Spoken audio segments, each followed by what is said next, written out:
about creating their own gems. So I think we are on.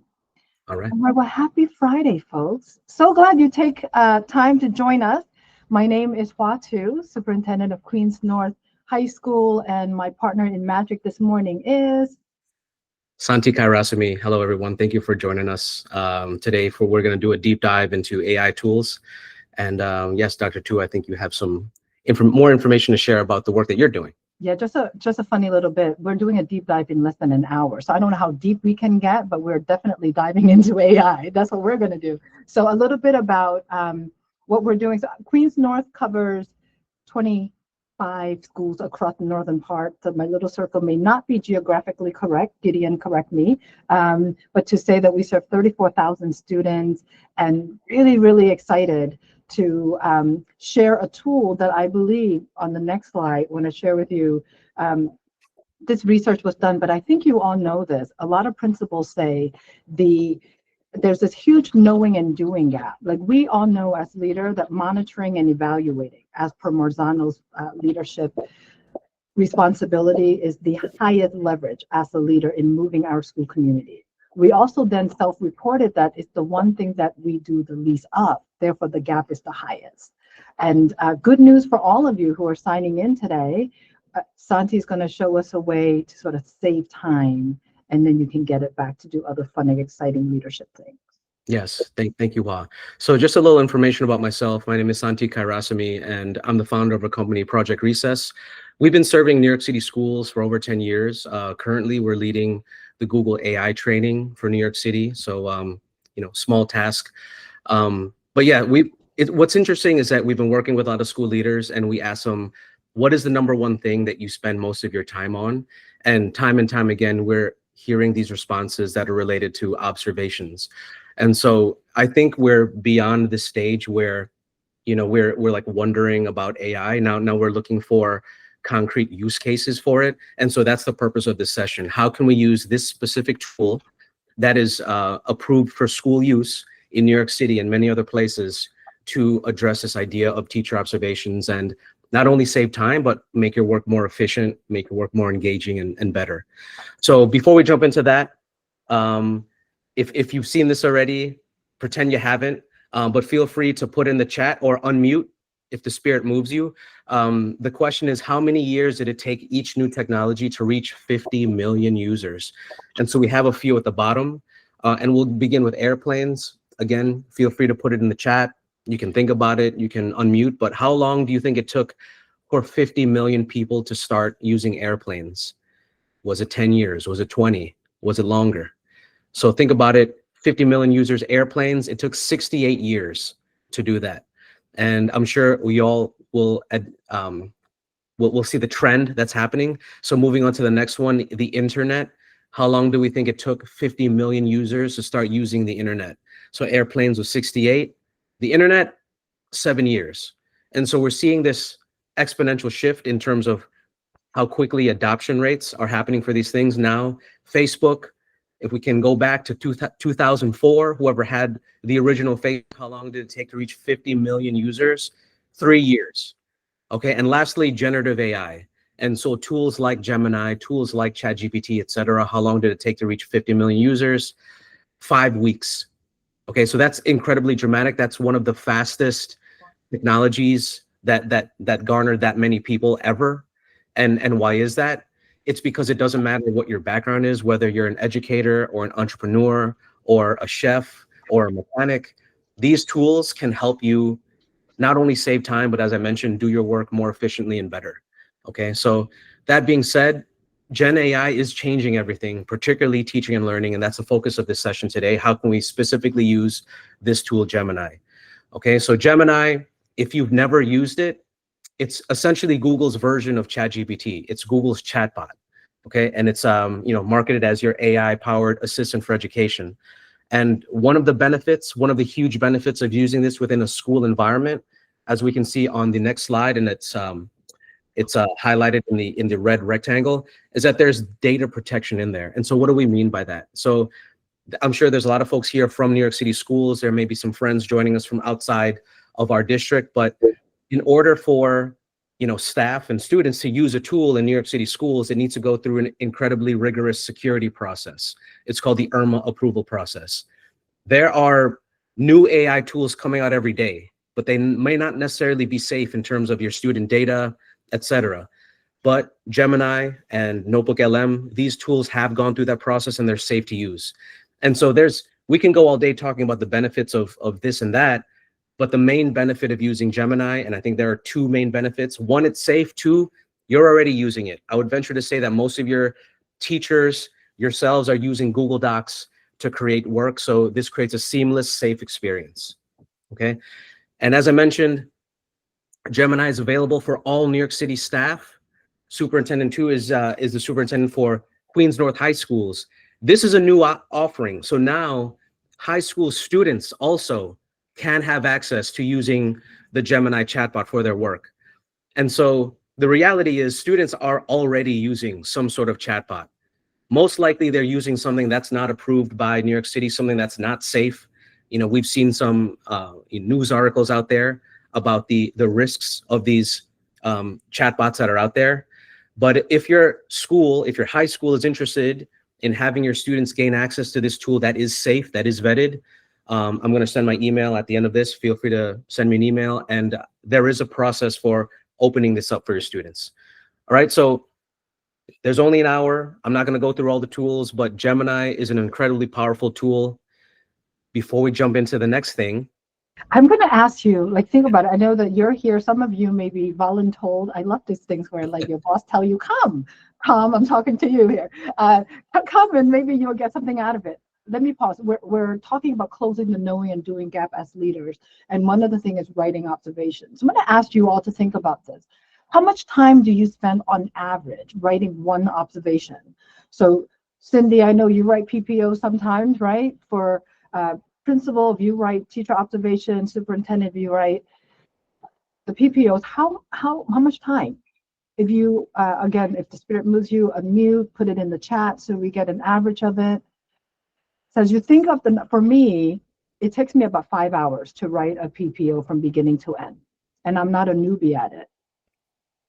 If you get 50% of that time back, what would you do with it? I mean, you know me, I'll binge watch more C-drama, but what would you do with that time if you get 50% of it back? Just pause for a minute. Feel free to put in the chat, feel free to unmute. And by the way, we were joking, this is not the, what is this called? It's not a sit and get. We really want you to come and create with us today. Yes, so, absolutely. So yeah, think about it. How much time do you spend writing one observation? If you feel inclined, feel free to put it in the chat. Cindy, thank you. There we go. Carolyn now only spends 1 hour. So is that using, or Carlin, I'm sorry, is that now using an AI tool? Okay, there you go. There you go. Okay. You get some time back. All right. So I mean, we've all been trying to get Carlin's secret, and she wouldn't share it with us, and that's why we had to come to this PD instead. Well, listen, learning should be democratized, and sharing is actually caring. So I think you may get something out of it. We're just hoping that we can learn together and get better at it, because time is so limited, and our offer is the time you save, you can spend on building deeper relationship with the folks that you are supporting. All joking aside, I would also add, that time needs to be very focused, concentrated time by yourself. And so there's not a lot of time for that as a principal or as a teacher, as a assistant principal, working in a school.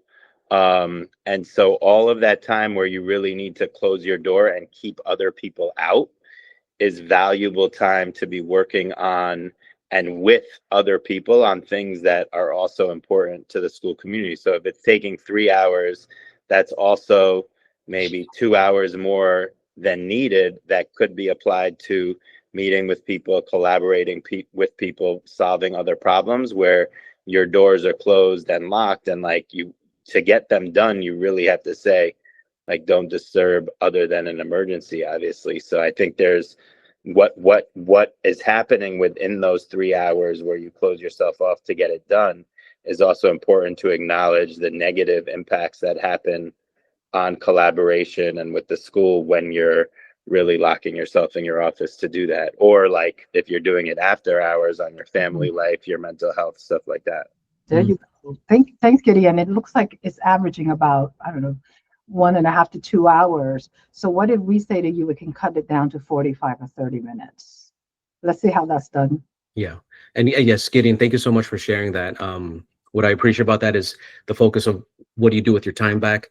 You build these connections with your community, whether it's your colleagues or your family, which is incredibly important these days. So let's jump right into it. How do we go about using this tool to address the specific issue of teacher observation, taking time, and using a tool like Gemini? So within Gemini, there's something called gems. And what a gem is, it's a personalized chatbot.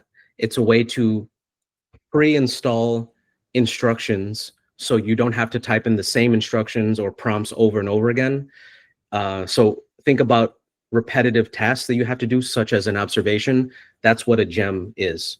And so the best way to understand how this works is to actually dive into the program. So I'm going to step out of the slide right now. And right now I am in my Gemini app. And if you want to follow along, if you want to do this, we're going to give you some time to do this. As Hoa said, this is not just sit and get. We want this to be interactive. And so I have a DOE demo training account. So right now I'm signed into my demo account right here. Okay, so I'm signed into my @schools. And I recommend everyone here, if you're part of New York City schools, you should be using that account to access Gemini. All right, so if you want to test this out, you just open up a new tab and you go to gemini.google.com. All right, another way to do that, there's the waffle. It's located in that, the 9 squares that show up when you're in your Google Drive. So here we are in Gemini. Looks very similar to other AI tools. We want to access the sidebar. And so right now it's hidden by default, but there are 3 lines here on the top left. If you click on that, it's going to open up your sidebar and you'll see your previous chats. Okay. Since this is a tool that's approved for New York City, all of your chats will show up here on the side. Okay, so I have some chats here. And then you have something that says gems. So that's where that lives. So that's the purpose of this session. Let's focus on gems, okay? So you would click on Explore Gems. And what you have are 2 areas. You have pre-made gems if you just wanted to test it out. So you have gems that are already made by Google if you want to test these out. But the real benefit of using this is to create something that's highly personalized, and that's going to be under My Gems. So your screen may not have anything, and that's fine. We're going to create one, but I'm going to show you what the teacher observation gem looks like. So I'm just going to go through the process. I'm going to show you what it does, and then I'm going to show you what the instructions are, and then I'll go through it one more time, and I'll walk everybody through how to create one. So again, you have to have an account in order for this to happen? So everyone with a DOE account has access to this. So you want to make sure that you are in your DOE account. And I know that you may have had to sign out of that to get into this meet, but every New York City staff member has access to this for free. So to access this, you want to make sure you're signed into your DOE account. You open up a new tab and you go to gemini.google.com. Gemini.google.com. That's the website. Okay. And so again, I'm in my DOE account. I have the logo up there. Okay. And so again, you want to access the side panel. You just click on these 3 horizontal lines at the top left, and it's going to open up this side panel. And you're going to see, this is where your previous chats with Gemini live. So you can revisit a chat if you wanted to. But what we want to look at in this area is this right here where it says Explore Gems. Okay. So I'm going to go ahead and I'm going to, one second. Okay, so Explore Gem. So I'm going to click on the teacher observation gem. Okay. So I'm just going to demonstrate what it does, and then I'll go into detail what just happened. So in this teacher observation gem, I already gave it instructions on that it should take my low inference notes, that it should analyze them for these specific pieces of the Danielson rubric, and it should suggest ratings. Okay, so all of that information is already in this gem. So then what's the workflow? You open up the gem, there's a little plus button down here where you can, it's like making an attachment to an email. But I want to attach, I want to upload, I want to grab something from my Google Drive, and I have this, my example teacher observation notes here. Okay, yes, you need to create that gem. So I already have it created. I'm going to show you how to create your own. So I'm just going to demonstrate how this works. Okay, hold on one second. So let me get my low inference notes. So I'm clicking on my Google Drive. So I'm just going over the workflow, and then I'm going to have you create your own. So I'm looking for low inference notes. Here we go. Here's my template, low inference notes. I'm going to click on that. I'm going to hit insert. Okay, so this is the workflow. You attach your low inference notes. I'm just going to hit send. And again, the instructions are already in there. So let me zoom in on this. It's already working. All right, it's using my instructions, and it says I've analyzed the submitted low inference notes against the provided advanced Danielson rubric ratings information. And so here, it's going through each domain.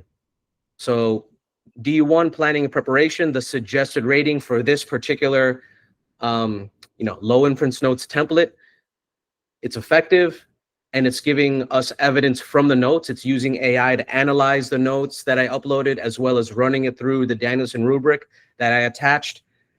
And it's these are actual lines from the low inference notes. And see, if you click on this link, it'll tell you where in the notes it's pulling this from. Okay, you can export this to Google Sheets if you want, or you can copy and paste and put it in your own template. And so this is what the output is. We're going through each domain. We're seeing what the suggested ratings are. It's giving us evidence from the notes as why it's suggesting that rating. And so the 1, 2, or 3 hours that you would typically take doing this manually, you would now take that time to just double check and make sure that this is accurate, and make the suggestions more personalized if you wanted to. Okay, so going through the different domains, this is what it is. We have an idea of how it's working. Again, the suggested rating for this particular domain, it's saying highly effective, and it's giving us evidence as to why it arrived at that. You can change this however you want. Again, you are the administrator who's making the observation. This is just helping you organize it. This is helping you speed it up. Okay, and so I'm just going to scroll all the way down. You have these different domains. Again, you can copy and paste this into your own template. And then here's additional evaluator notes. Okay, it's telling you more information here. You have explicit instruction steps here, suggesting. Okay, I see the chat. I'm going to get to that in the question. Oh, and I'll get to that in a minute. And then lastly, suggested next steps and areas for improvement. Okay, so again, it's giving you the suggested next steps from the information that you uploaded. Okay, so that was the workflow. As you can see, it was literally upload your low inference notes, and it gave me a template, a structure on how I can use that and put it into my actual evaluation. So what questions do we have right now before I go into how do we build this thing? Any questions? Feel free to unmute or add it in the chat. Santi, I think Aiden had the question about actually how to build it, and then how do you teach the gem, and then Bill also wanted to know how you can edit. Okay. Right? Okay. So let me go into how to build this gem. Okay, and you can follow these steps, and this is being recorded. I'll share it with you, and you can follow it and build it on your own. All right, so let's start from scratch. How do we build this gem? So again, you want to be in Gemini in your school account, your DOE account. You want to access the sidebar, and you want to go to explore gems. Okay, once you're here, there's an option to create a new gem. that blue button. So I'm going to click on that. And so you want to give it a name. So I'll just call this one, teacher observation number 2. Okay. So you can give it a description, but the main thing that you want to do is that you want to give it instructions. And so this is where you type in, analyze the notes, go through Danielson, have the tone be like this, suggest X, Y, and Z. So the thing about instructions for GEMS, like it can be overwhelming to think about what instructions you want to put in there anyway, right? So you could put in something that's not that, I guess, like expansive. Yes, absolutely. You have to be explicit and specific. But even if I put something that is not that explicit or thorough, let's say I put in, and I'm going to use voice to type for this. Most of your computers have that function. So if I say, I'm a school leader who will upload low inference notes to this gem, period. I want you to analyze my low inference notes and evaluate them on the Danielson rubric, period. I want the tone to be warm. I want you to suggest ratings for each domain, and I want you to give me next steps at the end. Okay, so I added those instructions in there. They're not the most clear, they're not the most specific, but I do want to demonstrate what option you have. So at the bottom here, there's an option to use Gemini to rewrite instructions. And so if I click on use Gemini to rewrite instructions, it's going to analyze my okay instructions, and then it's going to expand on them. And so look, act as an expert educational consultant, etc. Purpose and goals. You have all of these different purpose and goals. And again, just like any output from an AI tool, don't just take the first thing that you get. You want to make sure you go through it and make sure that it makes sense. Okay. But I just wanted to demonstrate that. I added just an okay set of instructions. I used rewrite with Gemini, and then it gave me a template for what it could be. So you could use this, okay? But what I've also done, I have the template on what to copy and paste. This is just on a Google Doc. I'm going to put this in the chat that you can use yourself, all right? Example text, gem instruction text. All right, so I just put it in the chat. If you wanted to use this template, feel free. And what's nice about this, if you scroll to the bottom, this is the link. You would need to upload this, okay? This is the Danielson rubric that's attached to the observations that you make. So let me just, I'll show you what that looks like. Let me download this.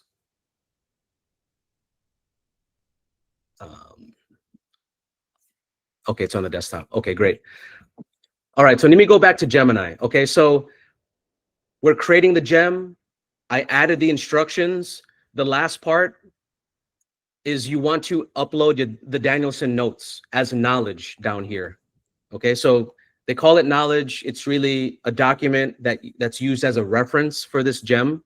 And so you just click add files. And again, that link that I put in the chat, if you scroll to the bottom, there's a link to the specific Danielson rubric for New York City teacher observations. So if I click upload files, I just find where it is. Okay, so it's really 2 steps when you make the gem. You add the instructions, and then you upload any specific knowledge. That could be a rubric. That could be other information that you want the gem to analyze this information on. Okay, so I'm just going to copy this. Hold on one. I think there's a question in the chat. Cindy also has a question. Yes, question, yes. So in the knowledge area, would you also, in addition to a rubric, add a sample that you've written before, or that's not? You could, absolutely. So a lot of this is trial and error to see. And so I like that idea of uploading a sample just to give an idea of how it should be organized.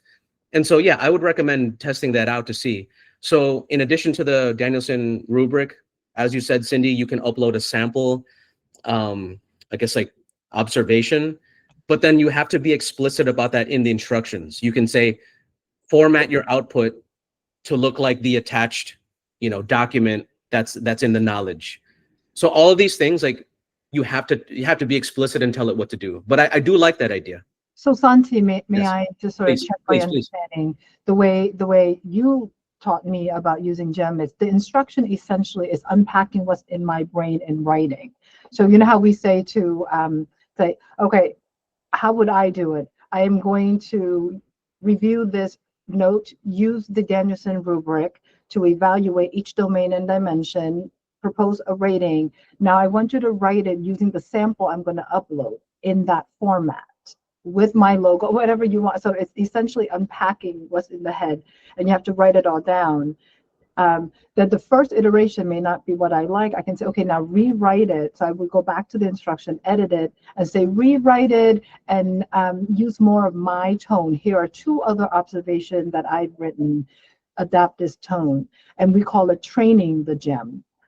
So it's an iterative process. You have to play with it quite a few times to get to where you want it to be. The first time would just be okay, and then if it gets to good enough, there's still room to improve, because you might evolve and say, okay, now we're focusing on, and you can change it to adapt the instructional focus as a school. We have shifted from, say, math, and we're going into the literacy. I want you to emphasize literacy strategies in the feedback, and here's a toolkit, for example. So anytime you change, you have to go to instruction and unpack that there. So thank you, Dr. Tu, because that was my question that I had with this, on what is the history that it would remember? Because I know my experience with Copilot or ChatGPT is that you can put information and then you could just tap into it and ask for it to use that information, and you don't got to keep uploading it. So for example, if I've already wrote 2 observations on the same teacher, how do I go in and say to the GEM, go back to the first observation of the teacher? Do I have to keep uploading and adding this information, or can I just give it specific prompts? I love that question. So once the GEM is made, so let me just create this, okay? And then Aiden, I hope I'm pronouncing your name correctly, but you asked about uploading a lesson plan. It's the same process. You just click on this plus, and Facilis, thank you for co-facilitating. You click on the plus. So I'm just going to create this GEM. But and Carlin, is that how you pronounce your name, Carlin? Okay. So if you wanted to go back and revisit a previous observation that you had with a teacher, you would go to the GEM as I'm clicking here, and then these are your past chats with it. So what you were describing about like AI having memory, so like yes, like ChatGPT has that, it'll remember certain things about you, but how a GEM is different is that a GEM will always go through specific instructions. And so even if another AI tool had like memory on, you know, other prompts that you've asked in the past for something as specific as creating a teacher observation, like you don't really want it to deviate into other things or take into account other conversations that you had that might not be related to, you know, an observation. So for this specific task of an observation, the benefit of the GEM is that it's only running through this specific list of instructions. And then again, as your question, as you were asking, like, how do you go back and continue this conversation about a teacher that you've evaluated in the past? You would just go to that previous chat and you can just continue it. So if I click on this chat here, this is an observation that I ran before, and it has all that in the memory. Okay, so we've created the GEM. You'll see it show up here. If you don't see it show up in the sidebar, you can go again to explore gems, and all the gems that you created are there. Okay, and what's also interesting about this is I would venture to say that we're all familiar with using Google Docs, right? And the beauty of Google Docs is the collaboration feature. So you can share these gems with other people. Let's say you have a really great observation gem that you want your team to use, or you made a gem that is related to a subject area or something that you think your team could benefit from. This share box is very similar to what a Google Doc looks like. So you can share this gem, you can continue to edit it. Just know that you have those options because it's part of the Google ecosystem. So like what I'm envisioning in the future is official gems coming from Central of the DOE on how to do certain things, or maybe, you know, official gems coming from the district office or from your school to your SLT or any other team. Okay, so if you wanted to test out the gem, you would have to chat with it. Okay, so you would click on new chat, and again, you would need sample low inference notes. Perhaps you have them on your computer. I'm going to upload from my Google Drive. This is my school-based Google Drive, sample low inference notes. You insert them, you hit submit, and it's always going to run through that set of instructions. And then here it is. It's already analyzing the notes. Again, you as the administrator, you want to go through and make sure that it makes sense. But even to get to this stage, if you were to do it manually, to analyze everything and create the suggested ratings, like that would take time, right? What questions do we have right now? I'm happy to go over this step again, but and yes, Vasilis, that's you're absolutely right. You can upload previous writings of yours, and you can tell this gem to create it in your voice. That's how people train these personalized chatbots to, quote, speak like them, to write like them, because it'll analyze, maybe a blog post you wrote, or maybe a previous observation that you wrote, something that you wrote that has your voice, your perspective. The AI tool Gemini can analyze that and mimic that. And so again, it's saving you time in terms of taking that hour that maybe you set aside for observations, and instead of starting from scratch, you're starting from a place where you have all this information already. Okay, good question from Edward. How does Gemini from DOE compare to Microsoft Copilot? What are the benefits of using Gemini versus Copilot? Okay, the difference is that the AI tools themselves, let's say you ask it to write a lesson plan or create an observation, the output is going to be slightly different because they're two separate, like, large language models or AI tools. But I'll talk about what's the same about them. Those two tools, Copilot and Gemini, they're both IRMA approved, and they're both really great and safe for a DOE user to use.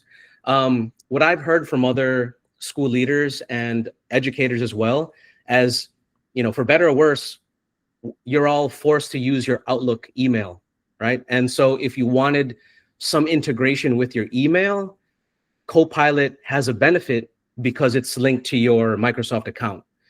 However, when I talk to, again, school leaders and teachers, et cetera, like, where are your documents living? They're living in your Google Drive for most part. And so that's where Gemini shines, because it's already seamlessly linked to your Google Drive and all of those things. So I'm not saying, you actually should use both and decide for yourself which one you like better. And I would say start with those two, Copilot and Gemini, because they're IRMA approved. But if we're thinking about what your ecosystem already is comprised of in terms of creating work, like, everyone's already in Google Classroom, in Google Docs, making Google Slides, and Gemini is incredibly powerful for that. I'm not sure if Copilot has a GEMS type feature, so then that would be a benefit for Gemini. So that, again, like the whole purpose of this session right now, how do we create something that does something very specific, help you create your observations with a specific set of instructions? I'm not aware of something in Copilot that does that, but GEMS will do that. And if folks here, if you've not used Notebook LM, I'm going to put that in the chat, notebooklm.google.com. Notebook LM, also part of the Gemini Google Suite, also free, also IRMA approved. Notebook LM is an incredible tool for helping you analyze data. So I would venture to say that people here have read Chancellor's regulations, but I don't think everybody here has memorized all the volumes. So a tool like Notebook LM, you can upload that specifically, the Chancellor's regs, into Notebook LM, and then you can extract information, you can create podcasts, etc. So that's a separate PD for a different day. But right now, one of the benefits of Gemini is creating a tool like GEMS for teacher observations. Okay. Quick clarifying question, Santi. So please, yeah. I've been using ChatGPT because it was what I started a while ago. Of course, we all have, yeah. Clarifying question, you already addressed it with the IRMA part, but I want to make sure it's explicitly clear to me and everyone else. You're saying in ChatGPT, you're very careful with privacy, so no personal information, obviously. But in Gemini, we don't have to worry about teacher name. We don't have to worry about student name. Correct. Because and I was working with the team at Google who went through the IRMA approval process. It took them a year to go through it because it was incredibly rigorous. And so because it's IRMA approved, any information that you would feel comfortable putting in your Outlook account, in your school-based Google Drive, so even like IEPs, you can use that same information in Gemini because it went through that process, and that information is not owned by Google, it's owned by the DOE. And so all of that is and how these AI tools get better is that they train their future AI models on the conversation. So anything you put in there, it's going to be used, whether it's private or not, it's going to be used to train it. That doesn't happen with your school-based Gemini. Gotcha. Thank you. Yes. So that is, I hear that question all the time. They're like, oh yeah, I'm using ChatGPT. I want to use that. You can, but definitely don't put any PII in there. And I would say because Gemini is already linked to your school-based account, it's just a more seamless approach. Okay. Yes. Question. Any other questions on this? On creating the gem, on using Gemini in general? What other questions do we have? I have a question. Hi, everyone. So in terms of like, now we know we can utilize a name here because I use ChatGPT just like Steve said. I don't put the name in, but obviously I utilize it for my observations. Now, in terms of Gemini, is there a tracking mechanism? So if I know that I'm putting in observations for a particular teacher over the course of the year, can it now tell me the areas that they have noticed to connect that this teacher has improved in a particular area or has not? And I can reiterate the area for growth and really make sure that the observations are coherent. Is that something that's also there? Yeah, that's a great question. And that's something that we touched on a little bit earlier. So when you have a conversation with a gem, so I clicked on the teacher observation gem here on the side, and that should show up when you make your gem. What you see here, how it says recent, these are the recent conversations that I had with this gem, and these are all different conversations. And so you could rename, I would rename the chat, like the name of the teacher or something that identifies that. So if I click on this one, okay, so these are the notes I uploaded already. This is the output, and so I can copy and paste this. But again, for better or worse, since this is a school-based Gemini AI tool, you can't delete chats. Every chat you have is saved here. And so that gets kind of messy, but it's part of the security process. All the chats are here. And so if I zoom in, there's no delete option, but you can pin or rename. So I would just rename it something. And is that the best way to organize these chats? It gets kind of out of control, but there is a search bar up here too. So you could search for the specific teacher name, and that's that search bar up here. But to your original question of going back and continuing that feedback, you would just go back to that chat that you had about that specific teacher. And then let's say you want to evaluate them again, you just start that process one more time. You can upload the notes. You can just prompt it and say, hey, this is whatever, 3 months later, we're going to do this process one more time. You upload it, and then you say, yeah, did you notice any differences from this one versus the last one? So the thing is, this is all very new. ChatGPT is turning 3 years old this year, and it's changed everything, right? And so we're now learning how to integrate this new tool into our workflow. So it is a lot of trial and error to see how this works. But to answer your question, I would just continue this chat. Okay. Other questions. Okay. Notebook LM. Yes, Notebook LM is absolutely accessible on DOE accounts. You want to make sure that you're signed into your DOE account. So the current Google Meet that we're on right now, I think there was some security mishap and you needed to sign into a different account to join. And so maybe that's why High School for Applied Communication, that's why you're not seeing it. But if you are signed into your DOE account, you just go to, again, notebooklm.google.com, notebooklm.google.com, and then this is what it is right here. And it's incredible. It's just to give you a taste of what this does. So we led a training for all of the assistive tech team on these tools. So I created this notebook.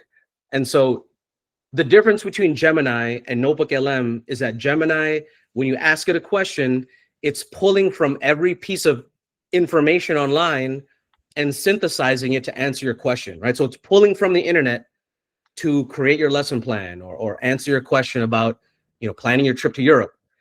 But with Notebook LM, it's only pulling from information that you are uploading as a source. And so the information is incredibly targeted because it's only pulling from your sources that you put into this. So for this particular notebook, I only uploaded the Assistive Tech Family Guide. And so any AI chat I have with this, any question, so for example, how does a DOE evaluate, mandated assistive tech equipment? This response that it's going to give me, it's only coming from this source. It's not coming from the internet. So again, using the example of Chancellor's Regs, you could make a notebook of Chancellor's Regs volume 1, and when you ask it a question, it's only that. Okay, again, we'll be offering more sessions on how to use these tools within New York City, within a school-based environment. But I was just answering the question in the chat. Notebook LM, like, yes, you should be able to access Notebook LM based on your DOE account. Yes.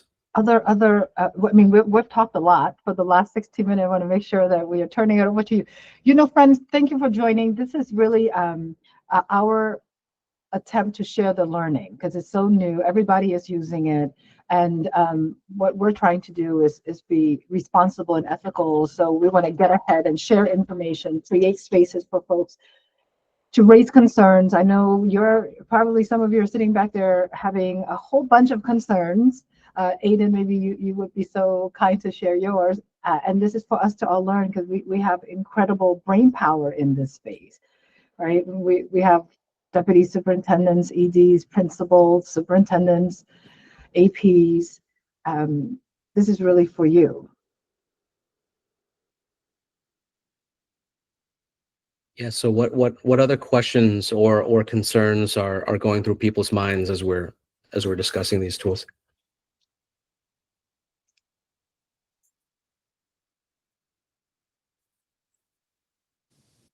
I have a quick question. Yes. Thank you so much, Santi. Hi, Hoa. So nice. Thank you for setting this up. So we're kind of very new. Our 27 Bronx High School are relatively new in terms of AI, and there's a great need for AI literacy amongst school leaders as well as teachers. And I'm trying to look up some trainings, and I'm having some difficulties looking for. Are there going to be some down the road, some upcoming trainings for school leaders and teachers on AI? Absolutely. What district are you in? Bronx High School District 7, 9, and 12. I work with Cindy Kerr. Nice. Okay. With Superintendent Manalo. Nice. I love that you asked that question because we're planning AI leader cohorts for different districts. I'm going to put my email in the chat. So please email me because we're trying to address that specific question. Like, how do we train school leaders on understanding how to leverage this tool? How do we train teachers? So as a teacher, there's, we're offering virtual sessions on, the EdTech portal. Like, there are some sessions, but we're really focusing on the school leaders right now. So send me an email. We'd like to run, if your district is open to it, we'd be open to running some like a school leader fellowship on understanding these tools better. So then you can support your teachers and turnkey it that way. Thank you. That would be amazing. Yes. Yeah. And that goes for anyone. So we actually had a meeting with District 1 on Wednesday. We're going to run something there for their school leaders on how to use this. Our goal is to really offer this to every district that's interested in training your principals on how to use this. I have a question. Sorry, Dr. Tu. I know you've mentioned Gemini, and then now you mentioned Notebook LM. Is there any other AI tools that we may not be aware of that are IRMA approved that we can tap into and utilize? These are the main ones. And the thing is, there's a new AI tool coming out every day. I don't know if they're going to be around next year or next week. I think it's safe to say that Microsoft and Google aren't going anywhere. And the thing is, most of these AI tools that come out are really using like Google's technology or Microsoft's AI technology to power them. And so like my recommendation to schools is to go straight to the source. So these two are IRMA approved. There are not that many more that are at the moment, but I think these are for what people are interested in doing. These can do most of what you're interested in. And I'll share one quick thing. Most teachers use Google Classroom, right? So again, I'm signed into my DOE account. In Google Classroom, Gemini has already been integrated. So there's a Gemini tab in Google Classroom. Again, all New York City teachers have access to this. If I click on it, these are all shortcuts to creating something in Gemini. Outline a lesson plan, generate a presentation, create a quiz, re-level text. You know, like we would need different apps for this, you know, a few years ago. But all of this is built into Google Classroom now. And these offerings are just going to increase as time goes on. So in terms of, you know, AI tools out there, Gemini and Copilot, I really think like those will cover most of your bases. Any other questions? Tom has a question. Oh, okay. Have you found ways to prevent hallucinations? I like that. So great question, Tom. So if folks are not familiar, what a hallucination is, when we talk about AI, a hallucination is when the AI gives you information that is not correct or that is inaccurate. And that can happen with any AI system. That's why you have to double check the responses. So ways to prevent hallucinations, you just have to be explicit with the instructions. And like when you're using Gemini or any AI tool, like that's a risk. Like you also want to be the human in the loop. I mean, right, Santi? I'll share with you. So that happened to me. I was writing, happy to say that none of your PPOs, that happened too.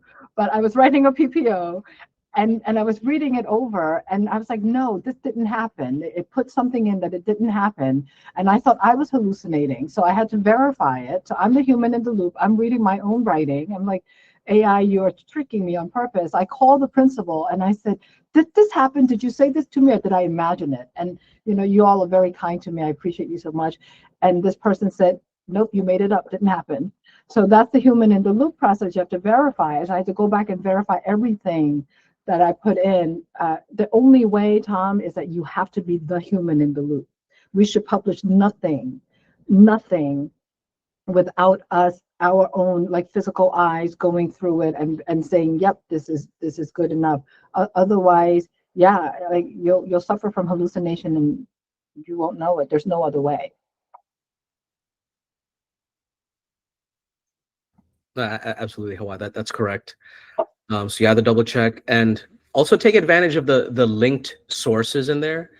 So if you read something that you think it doesn't make sense, like these links are there to tell you where it got that information. As you can see, it's like highlighting the different sources on the right side.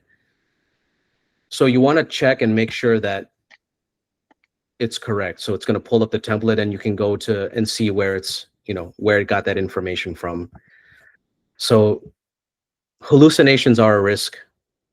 You want to be aware of that. And yes, you got to double check. That being said, Notebook LM, and it's like different use cases for it. Hallucinations are much lower in a tool like Notebook LM because it's only pulling from the sources in there. All right, so just wanted to name that.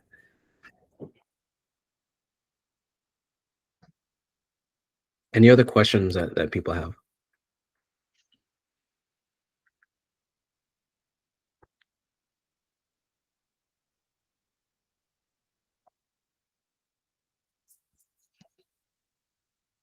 So yes, we encourage everybody to create their own gem. So again, you go to Explore Gems, create a new gem. You can copy and paste from that document I put in the chat. Make sure you upload the knowledge. Simple as that. And then you can start chatting with it and start experimenting, see how that saves you some time. We're going to stay on, but we want to thank you for your time joining us during your lunch hour. We're hoping that this was worth your while and all the time that is saved for you my hope for you is that you're spending more of it on yourself. Take care of yourself, take care of your family, your loved one. Please do not spend the safe time doing more work. Like, do something for you so you can do better later. Thanks to Liana for taking the time. Folks, have a fantastic weekend. If we don't see each other, happy holiday. Eat a lot. Dr. Josie, thank you so much for joining. So Santi and I will stay on to answer any and all questions you have.